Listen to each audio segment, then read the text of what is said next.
in PHM, everybody votes. Right. Doesn't matter what township you live in, Correct. you vote for all the townships. Correct.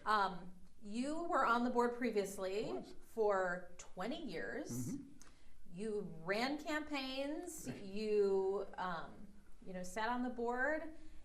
You got off in 2020, and you've, seemingly been, probably more relaxed. Why are you doing this again? Why do you want to be on PHM School Board again? So I was on from 2000 to 2020. I had a conversation with Claire Roach. She had some skill sets that I thought the board needed, and so I decided not to run. And so Claire got on for 4 years. When she decided not to run, I kind of looked at where the board was at, and I felt fantastic, very proud of what had happened from 2000 to 2020. In the last couple of years, there's been a lot of distractions, and I felt like with my leadership experience, with my financial background, that the board needed someone with that type of qualities and expertise. And so I reached out to a couple of board members and said, "What do you think?" And they were all very on board with it. So that brings me to my next question. How do you think the board is run? Is the board transparent? Is the district transparent? Like, most families don't watch PHM Right. school board meetings, right? How do you think those go? So I would tell you for 20 years they went really, really good. And I think the last 2 years specifically, there's some divisiveness, there's some I think some things that could be done differently. From a transparency, so what I stand for is safety, transparency, accountability, and fiscal responsibility. And I think from a transparency perspective of getting out and talking to people when they have an issue, meeting with them. I used to go to lunch, with people who would come up and spoke to the board just so I understood what they were saying. And I would tell them, hey, we may not agree. Just understand we don't agree, but at least we understand where each other's positions are going forward. I think a little of that's missing. I think I think there's some leaders, helping out from a leadership perspective, getting people that have this board experience. Coming on a board doesn't mean you're running the corporation. It means you're holding the corporation accountable, you're doing vision, and you hire fantastic administrators to run the organization. Since I think 2020, when the pandemic happened, schools closed, and then PHM in 2020 had to decide basically how to restart school in that fall. You were on the board then. Mm-hmm. There was a lot of anger back then, and even until your term was over, and then even after that. Right. And I think a lot of parents were upset at school districts across the country for how that unfolded. A lot of those same parents are still upset today, but it seems as if their unhappiness and their anger has become something else. Mm-hmm. Do you feel like those parents are being listened to? Are they being heard? How would you handle some of that if you were elected back to the board? When I got off at December of 2020, it was just all kind of happening, and you had, nobody had any idea of what direction this was all going, and so I think the board, then when I got off, they had to go through with the masking and trying to make decisions when they came back into school at that point in time. Those were difficult times. You just had no idea. You had all kinds of experts telling you should do this, and then the other experts telling you should do this. And so I think they did as good a job as you could with the limited information that was out there. But I think as you had mentioned earlier, the transparency issue of really getting with people who maybe had different views and visions of how that was going, and kind of sharing each other's visions to understand what it is. Again, may not always agree, but if you're on the same page from a information perspective, I think that's that's very helpful. And I do think that's something a board can do better is finding those that seem to have issues and trying to communicate with them and come to at least a common knowledge ground. We may not be on the same side, but a common knowledge ground. I want to still stick with the board. Several months ago, there were allegations against a board member. The board called a special meeting. Not everyone was there, but those who did show up voted to approve a resolution to ask for the resignation of this board member. This board member did not resign, has not really spoken on the allegations other than to say that he would not be resigning. And I wonder, you're not on the board. How did you feel about how that unfolded, and in what way would you have voted? You know, I don't have the facts to be able to tell you how I would have voted. I'm sure there's some facts, and then there's the kind of the background facts that you always don't get. So I don't know how I would vote it from that perspective. But I think any issue like that you bring, that you can't resolve in a we all win, the school district wins as you move forward, that has to come to the board, that divides it, and it's really hard to recover from that. And I would have liked to have hoped that we wouldn't have gotten to that point in time if you kind of would have looking for a common ground that y'all could have worked together on. I just think it's too bad. And again, I mean, as you know, the board can vote on that, but they have no authority to have an individual resign in that situation. So it's hard. I mean, it's too bad it got to that point in time, and there could be some compromise there. Like we talked about before, most families, they don't care what happens at the school board meeting, right? As long as their kids are going to school and getting the education that they want them to get. But most parents are concerned about school safety. Absolutely. And in fact, it's probably the number one issue that we hear, whether it be concerns about bullying or concerns about physical security and safety of buildings. How is PHM doing? Sure. In your opinion, and is there anything that you would change? Like, if you were to, is there anything as a future board member, possible future board, you would propose? Sure. As far as school safety for PHM? You know, one of the things I'm most proud of from the 20 years I was on was the investments we made in facilities to secure. And you know, it's a zero-sum game. So if you spend money here, it means you're having to take money away from somewhere else. And the fact that we were able to find funding to secure our facilities. Can you ever be perfect? You know, no, but I feel very good about the investments we made in every single one of our facilities to make them safer. You know, Penn is ranked 5th nationally from a safety perspective, and the amount of money we invested in hiring safety people. So is it perfect? Nothing's perfect, but boy, I think we've made huge headways in that area. I'm very proud of what's happening there. You know, the one thing, I think there's two elements of safety that the board has to think about. There's this external threat safety, but there's the internal safety. You know, there is a ton of anxiety, mental health issues, absenteeism, discipline issues that's going on. And one of the things that I really want to address when I get on the board is support. I think, you know, teachers hiring, I mean, there's shortage of teachers, shortage of aides, shortage of substitutes. Getting that group better organized. I mean, they are fantastic people today, but getting more support for them, getting more of them to be able to go after that, I think it'll solve discipline. I think it'll help with, not solve this, it'll help with discipline. It'll help with absenteeism. It, you know, has a chance to bring in the, you know, the right mental health resources to be able to help. That would be my number one issue from a safety perspective. Again, this whole, you know, everybody thinks you can just go out and hire people, and you can't, because it's a zero-sum game. So if you're going to do this, then you've got to be able to have a board that can figure out what's the portfolio that I need to look at where I can bring the money from.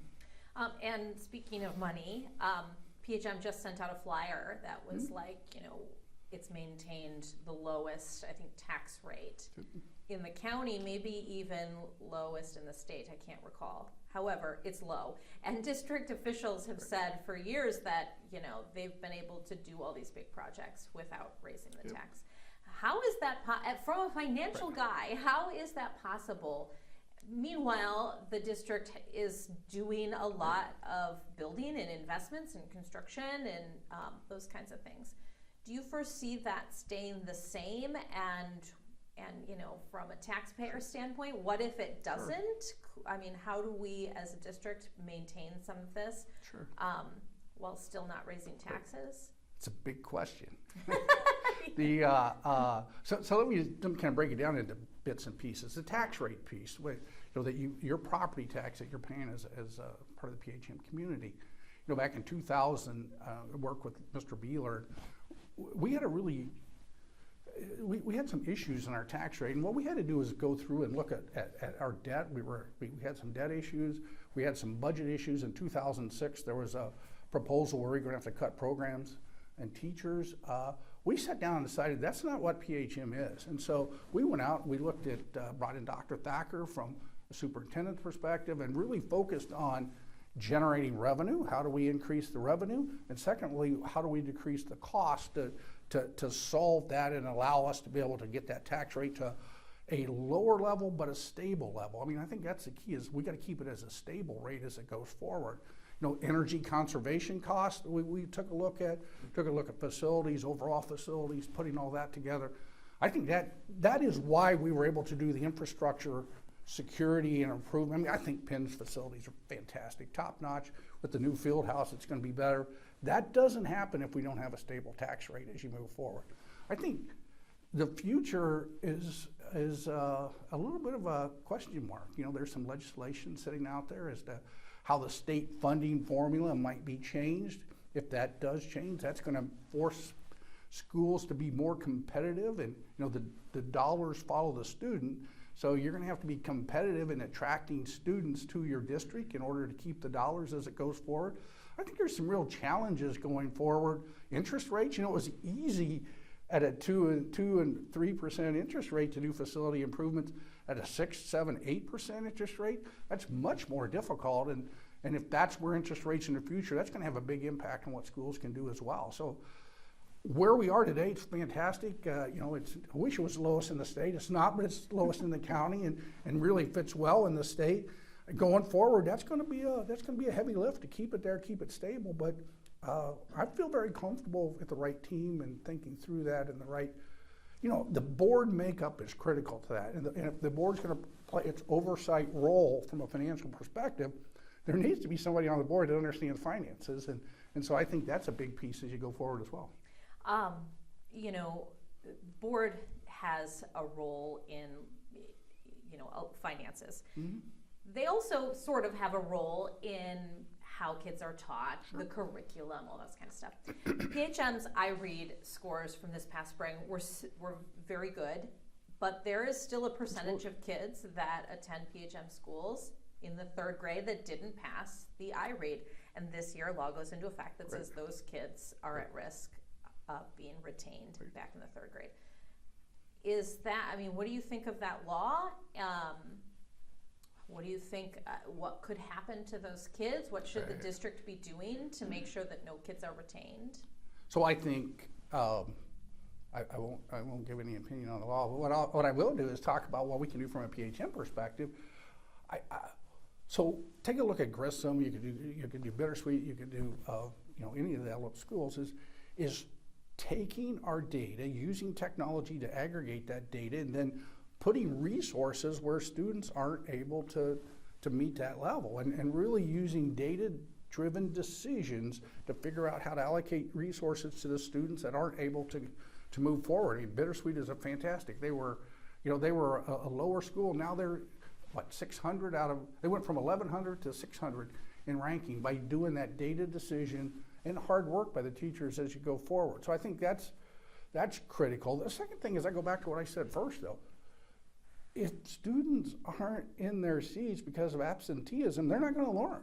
So we've got to figure out how to become a better customer service. And by the way, I think we're fantastic at customer service, but we can be better as to how we go out and help our teachers, help our families, help our students with, you know, from an anxiety perspective, from a mental health perspective, from a safety perspective, discipline perspective, by getting the right resources there. And I believe that if we can get rid of this absenteeism, that's going to have a big impact on bringing those lower quartiles up to where we want them all to be. We want them all. We want 100% of the PHM students to pass. So through data decision making and through support to our families and our teachers to be able to do that, I think that's an absolutely critical element of that happening. And, you know, we're talking about iRead, but on the other side, iLearn scores statewide are pretty low. Right. I think statewide only 40%, around 40% of kids pass the iLearn in math. Right. Same in ELA. At PHM, it's higher, But it's I think still in the 60s of kids who are proficient or above proficient. That's still only 60% of kids. On the math side, how does PHM, is there a curriculum change needed? I know the district is participating in the iLearn pilot program. Absolutely. But is that a reflection of the test itself, those low scores, or is that a reflection of PHM and other districts are missing something? And how can we bring those two together? So there's a little bit of apples and oranges between kind of what the test was before and trying to compare it to the test today. So that's an awkward comparison at best, I would say. Again, I think going forward, looking at our data, Heather Short is a fantastic in charge of the curriculum area. Her and her team.